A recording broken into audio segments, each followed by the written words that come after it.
Hello, guys, and welcome back. I just wrote down on a piece of paper all the roses I've thrown away this year, and it turns out there were quite a few roses. There were, in fact, 58 roses, and about 10 I have in observation also for maybe being thrown out in the future. But let's go over the list here. And the first one on the list is the one you can see up here on the screen. And that is La Villa Cotta rose. I don't know what it is about La Villa Cotta. I've seen it do well in many southern places and many other gardens, but in my garden, it never wanted to turn that floriferous or above average health for me. And honestly, that combined with nearly no fragrance means that this one will be leaving the garden. But I know it is a popular rose in a lot of places, but in my garden it never performed that well.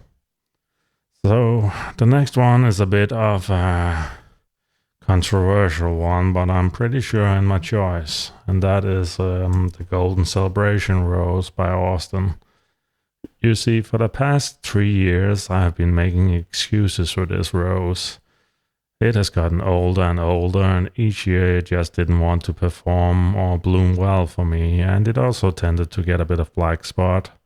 And after nearly 3 years of making excuses for this rose, spoiling it in a pot, trying different places with it, honestly, I never got this rose to perform well. It just gave me a few blooms, and then that was that for that year. And for that reason, and also the fact that even though it has a decent tea fragrance, it is not the strongest. So for being a terrible bloomer, in my opinion, I'm letting go of Golden Celebration. And what is the next one? Oh, the next one is one that's going to cause a lot of stir, I think. The next one is Molyneux Rose by Austin. Now, this rose is very healthy. It blooms a lot. It has beautiful, very, very vibrant yellow flowers. My only issue is there's nearly no fragrance on this rose, and honestly, I find it kind of boring because it feels kind of stuck somewhere in between of my poet's wife and my country parson. And I honestly want more fragrance from a yellow rose than Molyneux is capable of. But still good for flowering, still healthy, nothing wrong with it. I just never found it that exciting, to be honest with you all. And let's see here what the next rose is. The next one is actually a fragrant rose. It was just not a rose I really liked that much. It is the Valencia rose. Now, Valencia is a wonderful tea hybrid. It is wonderfully healthy. It likes to bloom.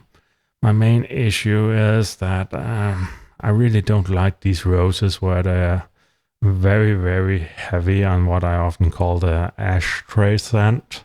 I don't like that very, very heavy smoke scent that some roses develop.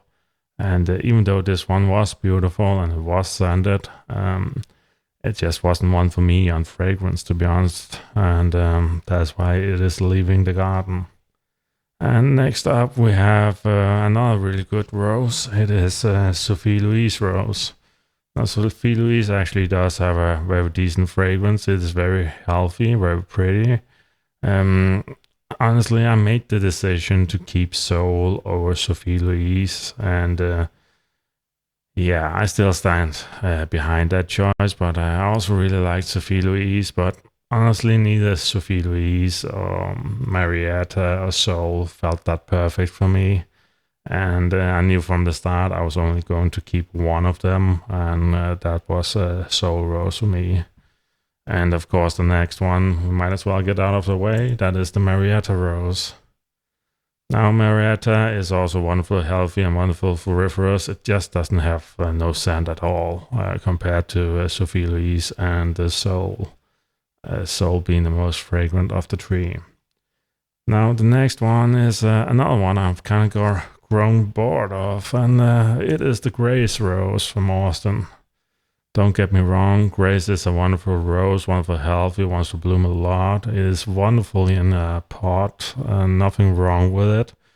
I'm just a bit bored of it, to be honest. I've grown it for well over 6 years, and there's no fragrance on it. And even though the blooms look pretty, I kind of just lost interest in it. To be honest with you all, nothing against the rose. It's still a wonderful rose, just not that fragrant. And kind of a similar story with the next one. And the next one is Lady of Shalott rose. Now, the main issue I have with Lady of Shalott is not that it is a healthy, beautiful rose, because it is. The main issue I have with Lady of Shalott is I have Lady Emma Hamilton, and Lady Emma Hamilton has better form shape. It is more fragrant. It has a deeper color progression. And so I couldn't really find that many reasons anymore to also keep Lady of Shalott in the garden. She just felt like a slightly spin on Lady Emma Hamilton, and I preferred Lady Emma Hamilton. Nothing against this rose either. This is a wonderful rose, and if you can't get Lady Emma Hamilton, this is a wonderful place to start. I just found the repetition a bit boring, and I had to make space for more exciting roses, and that's sometimes what it boils down to. Now, let's take the next one, and it is a very unknown rose, I think. It is called Oranges and Lemons. Yeah, Oranges and Lemons is a wonderful, more striped, more painter's rose. But to be honest with you, it never bloomed that much for me. It'll give me a couple of blooms, and then it would just sit there for the entire season. Kind of similar to another rose I threw out called Alfred Sisley rose by Dilbart, I actually believe. Kind of similar to that. It also just sat around, gave me a few blooms, and then that was that. Didn't see it for much of the season, really. And let's continue here. The next one is Alba Maxima. Now, Alba Maxima is still a wonderful historic old rose. It is, of course, the one where we have Alba rose oil, white rose oil from. The issue in my garden is I had to choose between Alba Maxima and Madame Hardy, because they were so close to each other. There were only like 3 meters between them, and to comfortably have them there, I had to let go of one of them. And I honestly liked Madame Hardy a lot more than I did Alba Maxima. And unless you're a purist, I actually think Madame Hardy is the better plant. And the reason for that is most people can't distinguish much of the difference between Alba and the mask scent. And even though I can, because Alba is a bit lighter, it is more floral. But most people won't be able to tell those apart unless they have scented hundreds of roses. So I still think that Madame Hardy, even though there is a bit of Alba and damask, or maybe even centifolia mixed in it, I still prefer that rose a lot more. I can mention this, and like the 7 years I had Alba Maxima, in those 7 years it had to develop, it only took Madame Hardy 2 years to catch up to that level. The flowers on Madame Hardy are more impressive, they're bigger.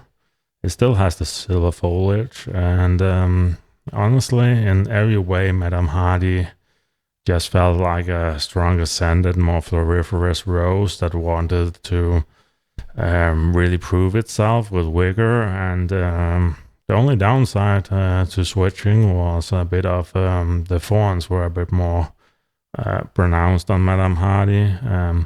But it also had a more upright growing shape. It was better to keep its own stems upright, while Alba Maxima, would kind of flop about. So Honestly, this one comes down to preference, but I have no doubt that I've made the right choice and kept Madame Hardy. And when you read Rosarian books for the last 200 years, they always say Madame Hardy is the better rose, and I have to agree with that. But let's continue here. What is the next rose? The next rose is, this is one I really wanted to like, but that never turned healthy. It is Jacqueline du Pré rose. Honestly, I so love the look of the flower on this. It is so light and elegant, so simple. I really wanted to love this rose. But after close to 4 years, I kept making excuses for it. I had 3 of it planted, and I could not get any of those 3 plants to turn that healthy. And for many years, I kept making excuses. Maybe next year will be the year where it turns healthy. Maybe if I do that, maybe more soil, maybe more fertilizer. Honestly, this rose never turned healthy for me. It would give me a few flowers per plant, and then the leaves will look kind of sad, and then that was that for the rest of the season. So even though I believe this is one of the most beautiful roses, and I wanted to like it because it has that je ne sais quoi I often talk about, honestly, I couldn't get it to a functional state in my garden, and that's really disappointing for me because I designed a flower design around this rose. I designed a whole flower bed around this rose. So I have to come up with other ideas now. So, but that's sometimes how it goes. Next one is Till Eulenspiegel. It is the red one, Till Eulenspiegel. To Christmas fair or to Christmas something in German. Yeah, not much to say about this one. It was healthy, it flowered a lot. Just no fragrance whatsoever. And with all the really fragrant red roses I found this year, I just felt it was kind of boring and out of place in the red rose bed because I didn't have 3 of it, and I didn't find it special enough to buy 2 more of it to form a grouping of it, and it was just kind of stuck in between 2 groupings, and honestly, I didn't want to get more of it, and it was kind of in the way, so it just had to go to make space for some perennials and make everything go to make everything orderly and make everything pretty, really. The next one is Novalis Rose, also known as Poseidon. Now, the main issue this one had to go was it gets quite unruly. The stems sometimes flop over. It gets rain damaged, and even though I believe it is the most floriferous between Pacific Blue and Love Song, I believe this one is like 20% more floriferous, but the issue is, even though it puts out more blooms, those blooms are just never pretty to look at because there's always something wrong or damaged with them, and that and the floppy shape, and it honestly just felt too wild for me, and too rain damage. So, but let's continue here. Next one was a rose I find a little bit boring, and that was Sunny Sky. Now, Sunny Sky made a lot of big blooms. It was healthy, and it was decently pretty to look at, and you could use it as a cut flower, I believe, if you would. My main issue was, again, no fragrance, and after growing it for so long, I just kind of felt like year after year that it got more and more boring, and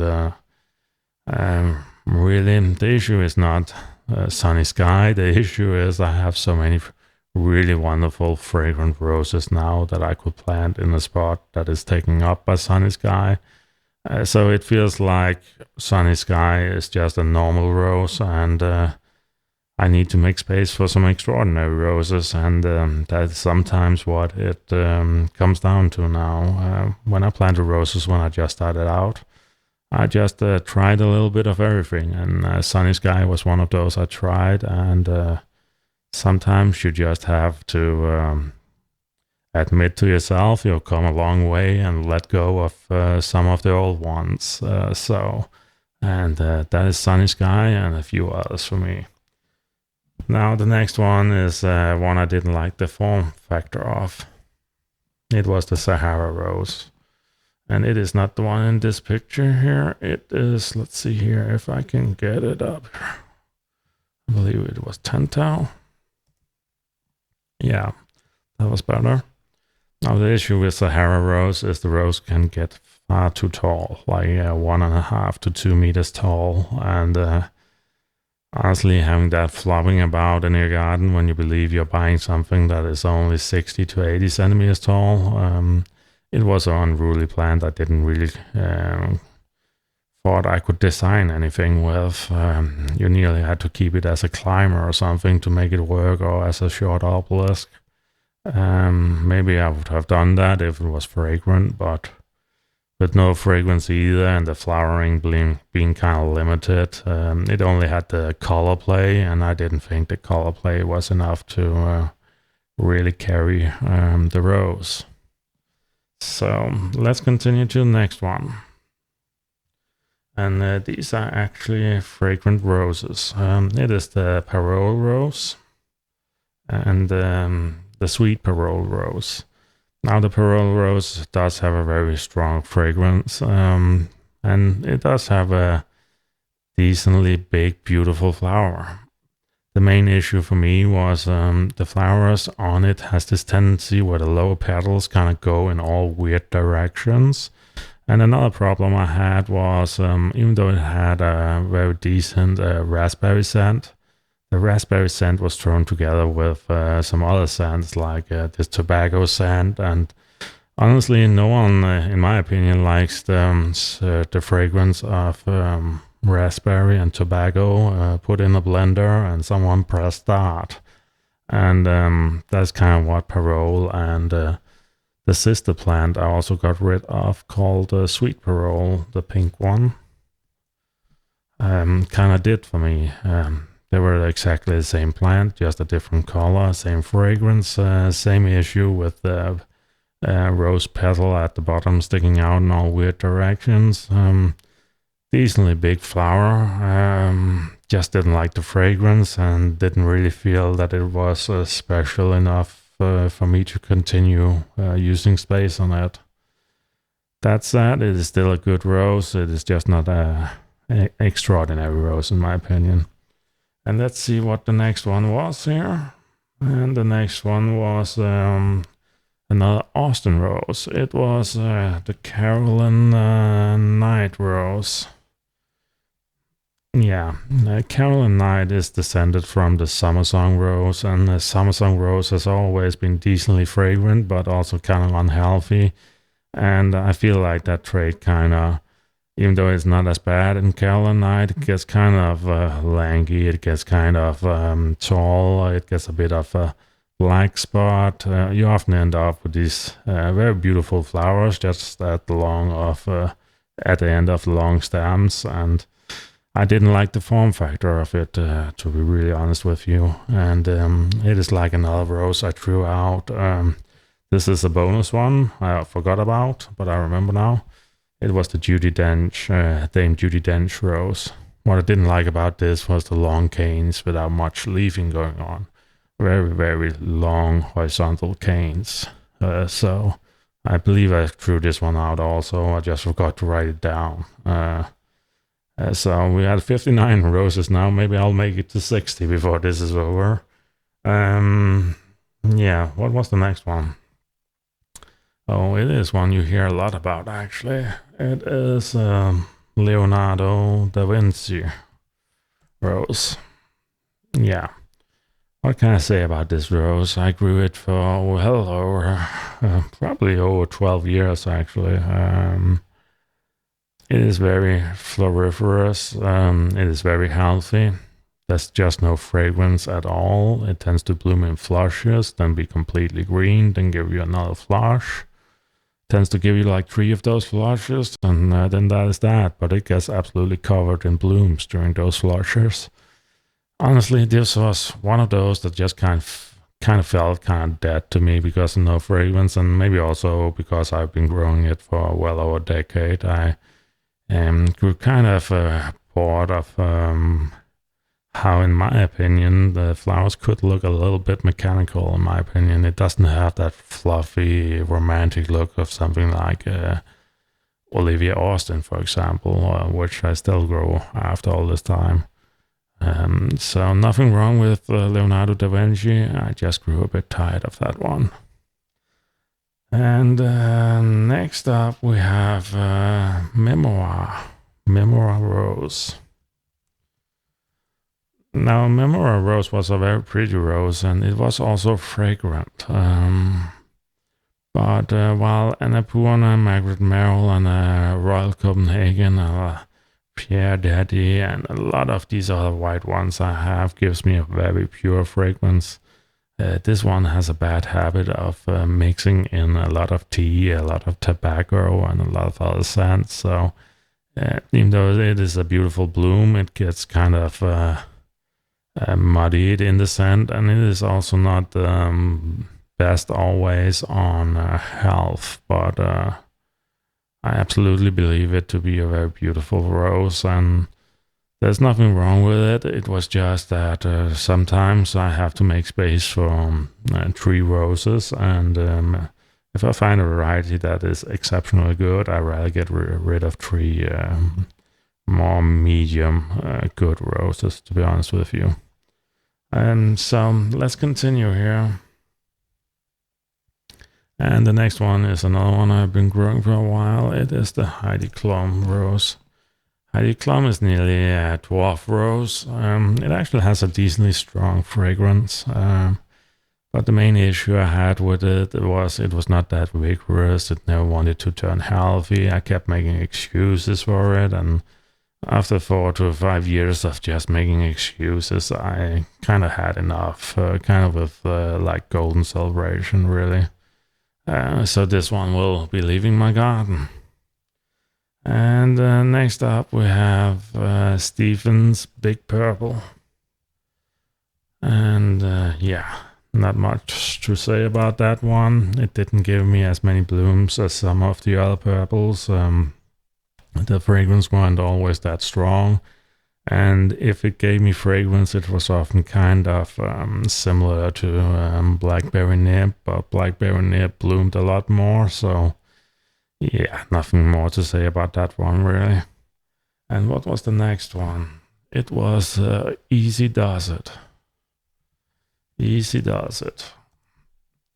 Now, Easy Does It is actually a wonderful rose, very floriferous. It has these kind of shriveled edges on the petals, and wonderful, floriferous and healthy. The only issue for me was it kind of reminded me a little bit of Theodore Fontaine. I liked the bushy shape of Theodore Fontaine more. This one was more upright. They both flowered the socks off, but to be honest, both of them have really no fragrance, and I have kind of grown a little bit bored of growing on fragrant roses, and this one just felt a little bit too similar in color to my Theodore Fontaine, and my Theodore Fontaine is already taking up like 2 square meters of space and can absolutely cover it in blooms, so this just felt like a repetition of something I already had, just with a bit more of those shriveled edges, really.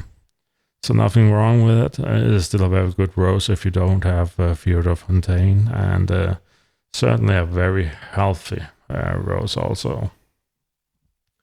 Now the next one is one I threw out because of color, and it is the Zinnia Rose. Now, the issue I had with this rose was I thought it would go white and these pink tones. But what ended up happening was it went gray instead of white. The part that should be white went gray, silver colored, And then you had the pink, and that just kind of made the whole plant look a bit off, in my opinion. The gray silver color where there should have been white made it look kind of sickly, in my opinion.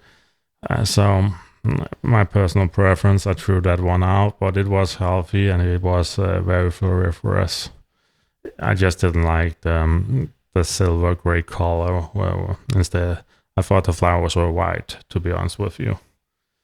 And next one was Sophia Renaissance, a Danish rose. Now, the issue with Sophia Renaissance was this was another one like Valencia. It was one of those that has this very powerful ashtray scent, and I just don't find that enjoyable. It is the only fragrance really I don't find that enjoyable, and because of that, I won't be keeping that rose. And let's continue here. What was the next one? The next one was... oh yeah, it was the Inca Rose. Now, Inca Rose was a very beautiful yellow color. It was very floriferous. The issue was that it gets so tall, it flops about, it can't keep itself upright. Whenever I was mowing the lawn, I had to kick this one aside, or I had to support it, I had to do something. And after enough time of doing that, you just kind of get annoyed, and that rose just had to go, in my opinion. No fragrance on it whatsoever either, so no big loss on that one. And what was the next one? Oh, it was one of those that were trying to take over my garden. I had two versions of it. It was the Robusta Rose. Now, Robusta Rose gets a crazy amount of thorns. It gets... it was over my hedge, and my hedge is like 2 meters, and this one was getting taller than 2 meters. And another issue I had, I thought the flowers on it would be absolutely giant, but then you kind of figure out you're getting these very small, like 2 to 3 centimeter flowers after a couple of years, and where you keep waiting, when will the big flowers appear, because you expect it to produce these big singular flowers, but they're kind of small. So growth habit, form habit, the fact the flowers were so small, honestly, it was just a wild beast for me. I didn't like it. And it was the same with another one I grew, even though that was a slightly bit better, but it was the Pink Robusta, the spot of it. This one was a little bit better in bloom size, and also a little bit better in fragrance, but still, it wanted to turn into a beast, I could tell, because it only sent out these very, very long canes, and honestly, I can't make those long canes look that pretty, so I'm not that interested in keeping those around in my garden. Like, if I wanted some brambles going around, I would place my raspberry or something, or a blackberry, or what do I know. Yeah, what is the next one? It is actually a quite good one. It is Iceberg. Now, Iceberg is one I've had for 15 years or something like that. Very floriferous, can get quite tall. Does have a slight sweet smell to it. Nothing too crazy, but it does have a black spot tendency, and even though it can look very pretty, it's very floriferous. It was kind of like the black spot tendency I grew a bit tired of, and honestly, I've just been growing it for so long that the simple blooms, and honestly, I was just tired of growing that one after all those years. So nothing personal about that one, even though it does have a black spot habit. Next one is Nostalgie Rose. Now, Nostalgie Rose is one that never turned that floriferous in my garden. I tried placing in different positions. It was I think the plant was like 10 or 12 years when I decided to throw it out. And my main issue was the fragrance. There was some fragrance, like a 6 or 7. But after I tried Double Delight, and even though Double Delight has a bit more yellow in it, honestly, Double Delight blows this one away on fragrance, and it also seems for me that it wants to bloom a lot more than Nostalgie, so I kind of just decided to go all in on a Double Delight because Nostalgie wasn't really doing much for me. And what was the next one here? Let's have a look. And the next one was Waterloo Rose. Waterloo Rose. Now, the issue I had with this Musk Rose was it would get absolutely giant. It would flop about. It would, even though the blooms were pretty, they were so tall. They were so far up the stems that you wouldn't really get much enjoyment out of them. And it didn't really flower as much as my Ballerina or some of the other Musk Roses I have. So I just got tired of it flopping about, me having to tie it up, and the giant form factor of it. So Waterloo Rose also went to compost heap heaven, really. And that is all that is to that. And what else do we have here? We have, Candlelight.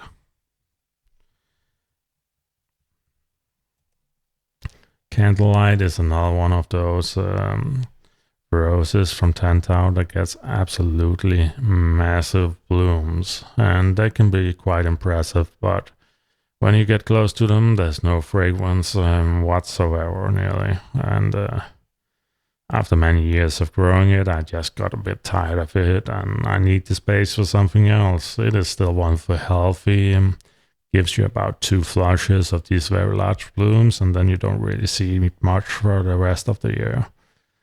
So a decent rose, very ordinary, except for the large bloom factor. And let's continue. Next up, we have Wedding Piano.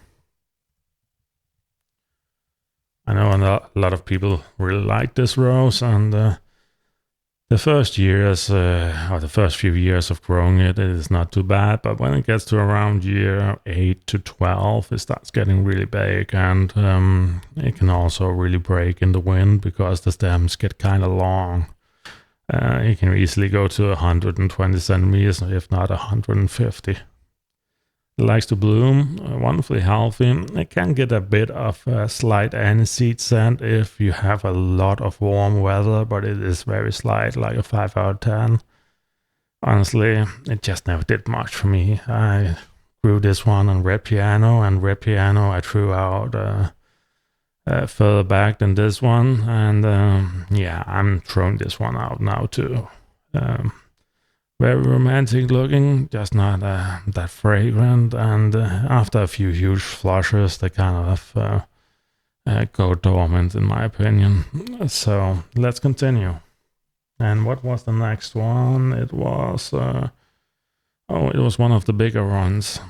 This is actually a very good rose. I just don't really think I have the space for it anymore. It is the Rose de Coursat rose. Now, Rose de Coursat is very good if you want a very large bush that gets completely covered in red flowers. It just doesn't have any fragrance, and the main issue for me was I could plant like 6 or 9 fragrant roses there, or I could have one giant Rose de Coursat rose, and I chose the second option. Of course, it is me. I'm going to choose the fragrant roses, but it is a very good large shrub rose if that is what you're looking for. Very vigorous, very healthy, likes to flower a whole lot. One of the most floriferous red roses you can get. And what else? Yeah, the next one is same category. It is Cherry Bonica. Cherry Bonica. Again, a massive bush that likes to flower a lot. These red cup flowers. Not much fragrance on it either, and I simply had to make space. So, Cherry Bonica.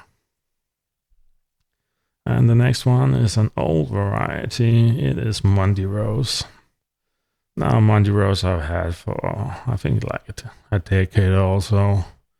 It was just taking up a lot of space, and honestly, I just prefer Ferdinand Pichard over it. Nothing against Monday Rose. a wonderful historic rose with a beautiful story. So I sometimes just have to prioritize a bit in the historic rose garden, because there are some roses that are very greedy for space, and I want to give them enough space to really make their presentation. And sometimes that means some of the neighbors get shovel pruned if they don't impress me enough, and that is sometimes how it goes. My garden is a very highly competitive environment when it comes to roses, because there are so many of them. But let's continue here. And the next one is Sirius Rose. Now, Sirius Rose was a very prolific little bush. Likes to bloom a whole lot. No fragrance whatsoever. And after many years, it just kind of felt boring to me. Don't get me wrong, it gives you a lot of blooms, but blooms just doesn't feel important. It's kind of like the fairy rose. The fairy roses bloom constantly, but you don't really feel that the blooms are that important to you. It's not like they don't really carry a lot of weight. They're just background noise, if you understand me correctly. And it was kind of the same with the Aspen rose. Exactly the same scenario, just a bit more pink at the center. And so those two will also be leaving the garden. And next one was one of the really big flowering ones. It was Ashley Rose. And I should probably write Tantau here. Yeah, Tantau, Ashley Rose. This one could get absolutely massive in the flower size. But the issue was it didn't like to flower a whole lot. It had no scent whatsoever. Honestly, it just ended up feeling more like a plastic toy I would look at of a rose than something I would really enjoy. It was kind of like looking at, that's the best way I can describe it. It was kind of like looking at a plastic flower. Like, there's no fragrance, there's nothing on it. It was just this very big, very special, impressive size to it. But the fact it will give me a few of those flowers and kind of go dormant the rest of the year, I wasn't sure, but it didn't feel like it was worth the space, really. And next one, let's see here. Yeah, it was the Augusta Louise rose. Now, Augusta Louise was one of those roses I bought because it was ranked 5 out of 5 by Tantau on fragrance, but it has nearly no fragrance whatsoever. You might be lucky if it gets completely baked in the sun, like 35 degrees and above. They can give you like a 6 out of 10 fragrance if you're lucky, but it is really not fragrant under most circumstances. It does have a very beautiful color change and very big blooms and very beautiful in color range. And I was nearly thinking about keeping it for the color, but the issue for me also was it doesn't really feel that floriferous. It gives you like 2 large flushes, and then that is that. So that was the Augusta Louise rose. And what else do I have on my list here? Let's see. Oh yeah, another Austin rose for the list. I know this one is one a lot of people like. It is the Royal Jubilee rose. The main issue for me was the size of this thing got absolutely giant. It wanted to bloom a lot, but it also wanted to shatter those blooms constantly. They didn't last a long time, and I was constantly deadheading it, and there was nearly no fragrance. The one that has fragrance is Jubilee Celebration, not Royal Jubilee. So it was one of those. It was good enough, but honestly, it wasn't that special for me. And I got kind of bored of deadheading it constantly. I sometimes have the same issue with Theodore Fontaine. I feel like when you turn around on Theodore Fontaine, you have 3 new clusters to deadhead or something. This one was kind of the same because it shattered quite quickly.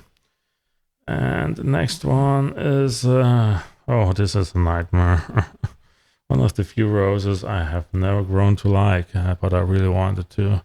Princess Alexandra of Kent rose, and it is not a Tantau. Yeah, what to say about this one? The first few years you might get lucky, it gives you a big few blooms, but then the plant starts stressing itself, and those big blooms start sucking out all life of the plant. It gets black spot, and before you know it, you're stuck with this black spot prone plant that gets you these tiny blooms because the leaf health is now all wiped out. You keep trying to make it healthy over a few years, and eventually you'll probably end up like me and just deciding enough is enough, enough trying, and you end up throwing it away.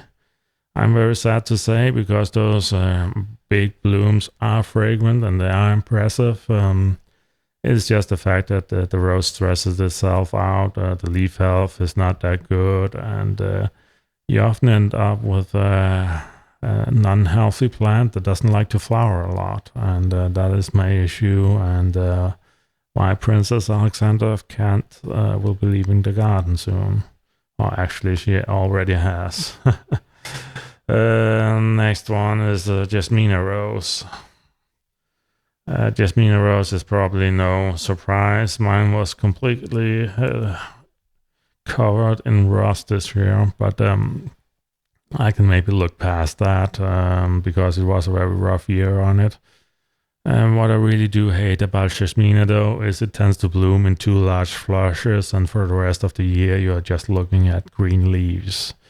So even though it makes for very impressive pictures when it blooms, those blooms will stay like 2 to 3 weeks, and then you'll be staring at very green leaves for a long time. And that is my issue with it. If you get a lot of dry periods, a lot of drought, it can absolutely cave and get completely covered in rust, like what happened to mine. And what is the next one? It is Florentina Rose.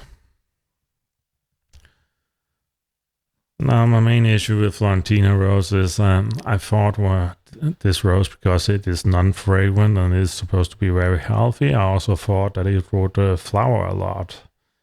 But sadly, Florentina, after all these years, has not turned that floriferous for me, and there's no fragrance either, so it just kind of feels like too much dead space for me, even though it is a beautiful flower. But I feel like a rose that has no fragrance should really earn its spot better on flowering, and I don't really feel like Florentina pays enough rent for a very big 4-meter tall climber in the garden. She gives very few flowers, maybe like 12 flowers sometimes at most to me in a year, and that's simply not enough on such a large climber for me. So even if she was giving me like 30, it wouldn't be enough for such a large climber without fragrance. So that was Florentina. And next one is Elfa. Oh, this one, I really want to like it because it has this ivory color, but it just doesn't like to bloom either for me. And no fragrance whatsoever, so yeah, Florentina and Elfa kind of let me down, to be honest with y'all. And the next one is Claire Austin. Speaking of roses that let me down, Claire Austin is one of them. Mine is well above, 6 or 7 years or something like that now. It never turned that floriferous. The scent is very, very minor compared to what a lot of people say it is. Honestly, I wouldn't put this one above a 6 or 7 out of 10 on fragrance. Very, very light to medium fragrance at best, and that combined with the fact it doesn't like to bloom a lot. In my opinion, just get Woolton Old Hall and forget all about Claire Austin. I was always a lot more happy with my Woolton Old Hall than Claire Austin for sure. And what is the next one? It is Our Last Summer. That's actually a Danish rose from Escalon. Now, the issue with Our Last Summer is it doesn't give me a lot of flowers, and it was supposed to be a very strong fragrant rose, and it is true when the stars align, a few of the roses it produced might give you a 7.5 to an 8 on fragrance, but it happens so rarely that I can't really reliably call it a fragrant rose. And that combined with the fact it doesn't bloom a lot, honestly, it is a hard pass for me. And what is the next one here?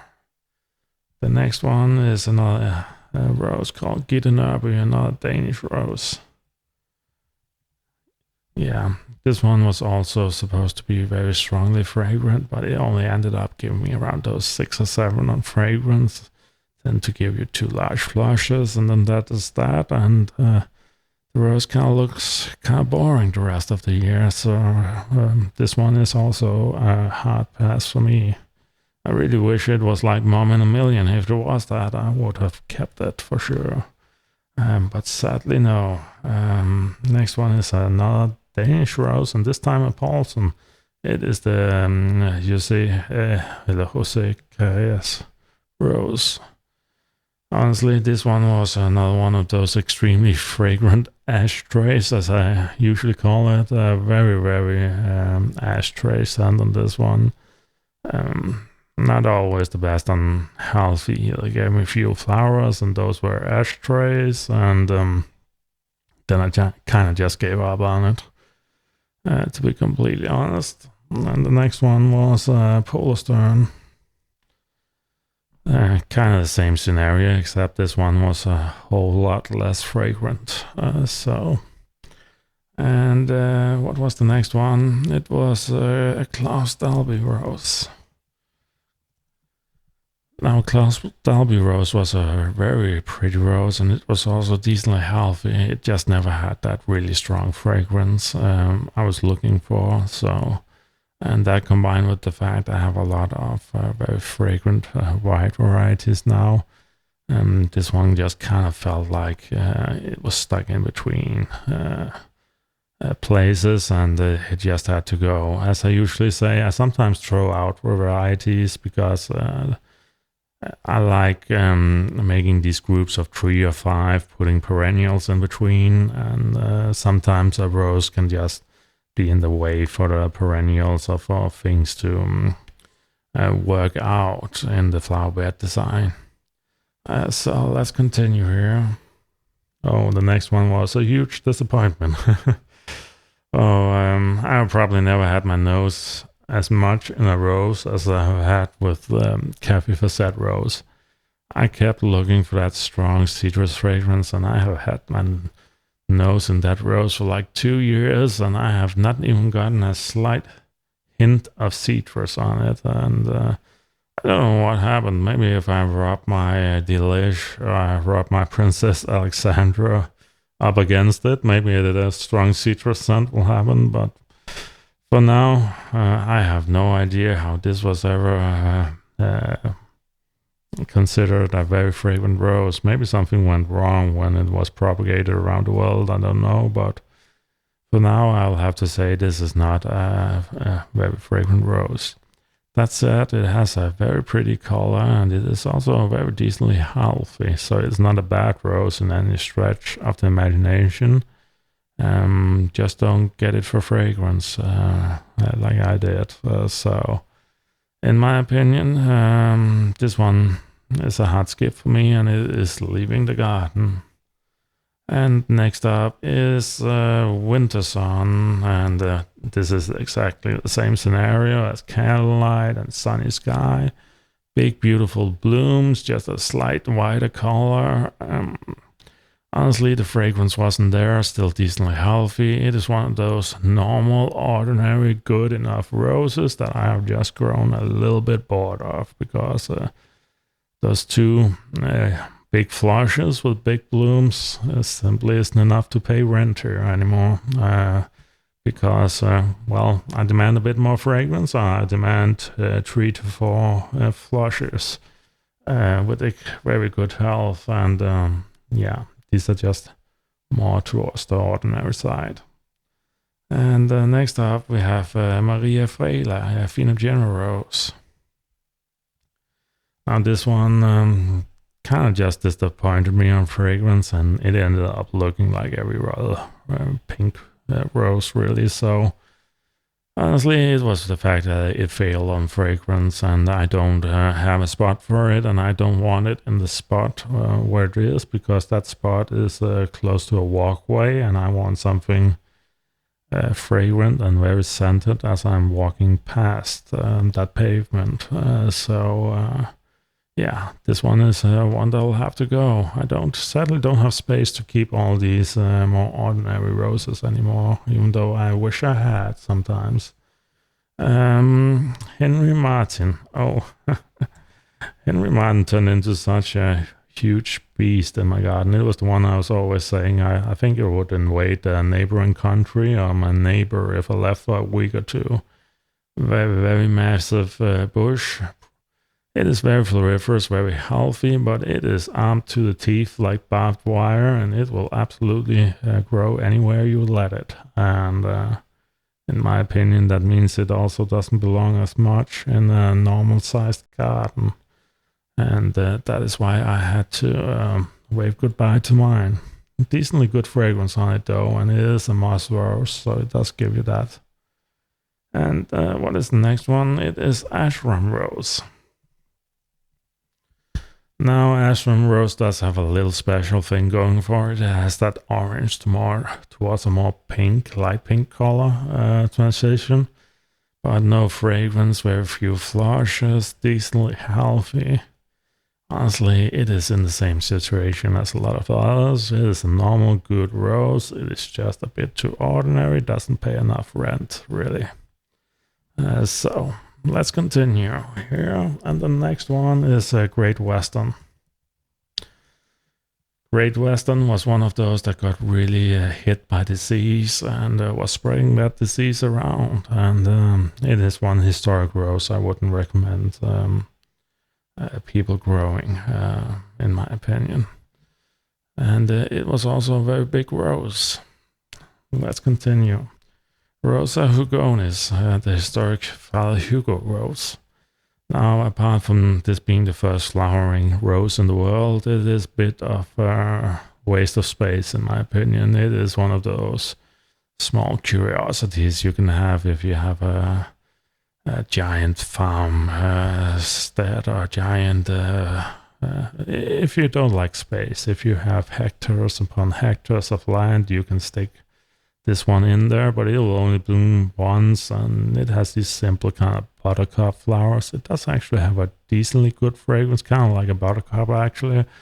But honestly, this is to the use cases for this one is to specialize to niche, and it didn't really feel like for such a large rose that it really paid its rent.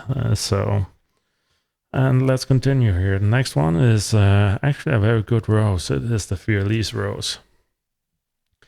Now, Fearlise is amazingly healthy. It likes to flower in 2 to 3 flushes. Actually, this is one that was really painful for me to throw out. But the reason I had to do it was it is in the spot where I want to place another wonderful rose. I want to place my Laudacia rose next to Goethe. And to do that, I have to get rid of Fearlise, and Fearlise also doesn't really have scent, so Laudacia kind of beats Louise in that way, or Fearlise. But what Fearlise is amazing healthy and amazing floriferous little purple rose. It usually only gets to like these 60 or 70 centimeters tall. So it is still an amazing rose, and please don't throw it out unless you are absolutely keen on getting your Laudacia in a perfect spot like I am. And I really want my Laudacia at the back, kind of like Goethe, because they're both so fragrant. So I kind of knew I had to let go of this one or move it. But the issue is if I move it, I don't really have that much space for it in the purple flower bed, and that means it has to go somewhere else. And it will just mess everything up, so I've just chosen to let go of that. And yeah, that was the 58, or should I say 59, after including Dame Judi Dench. So 59 roses I've let go of. Now I do have some roses on my list or observation list that I might throw out. The first one is Dainty Bess. The next one is Sophie Rogers. Dainty Bess is because of weak health, weak vigor. It doesn't do a whole lot. Sophie Rogers is because of the rust tendency. Very powerful fragrance, but has a rust tendency. Gertrude Jekyll I haven't decided on, but a lot of black spot on that one. And Earth Angel. I really don't like how it balls up constantly. It doesn't really feel like I get anything out of the flowers when I live in a more rainy climate. And I'm so close to throwing that one out, actually. And also Dainty Bess and a lot of the others. Desdemona, I'm not really sure I want to get rid of. It seems to be decently good enough, kind of in the upper good to very good range. It is getting there where it pays enough rent for me. Red Abundance, I don't like Red Abundance as much as I like Draco Freyla. Doesn't bloom as much, it's a bit tall. That said, I haven't found anything I can replace Red Abundance with that is very low growing, like these 50 to 40 centimeters. So it has just been allowed to stay for now.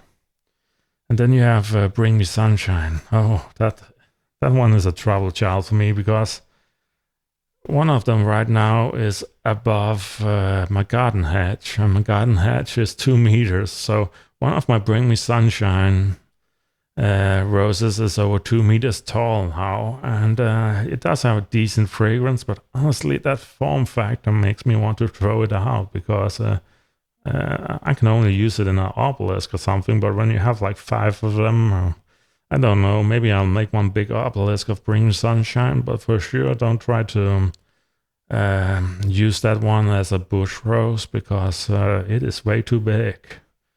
Halloka I also have on my ops list, but that one is not close to being thrown out, but it is very close to being moved because the position it is in now, it gets a lot of powdery mildew. And the Country Parson, I'm kind of not made up my mind about the Country Parson. It is fragrant. It is just right there on that fragrance range where I want a slight tinge more, to be honest. But since it is a fragrant yellow and I don't have many of those, it has just been allowed to stay. But it has a lot of thorns, to be honest with you. And my Seedless Mana is another I have under observation, but I think that is because it needs to be moved. My Seedless Mana is not doing that well on the north side. It is wonderfully healthy. It also wants to produce flowers. They're just so small, the flowers. They're not as fragrant as they were on the south side. So honestly, I'll have to move that one on to the south side. So yeah, guys, that were all the roses have thrown out and the ones that are on my observation list. And I think not all of these are bad roses. A lot of them are good roses, but the thing to remember is I have a garden design I want to keep tight and really make perfect. And I'm also every year buying like 30 to 60 roses, sometimes even 120 roses. So I always have to throw stuff out that's not performing exceptionally to make space for new varieties. And this year I found 12 very good varieties. And if I have to give just like half of them 3 spots, that can quickly be like 40 spots or something like that I have to make space for. And that means letting go of some variety to make space for more quality. And that's really what it boils down to often. So yeah, guys, that was it for today. Take care out there and have a wonderful weekend when you get so far.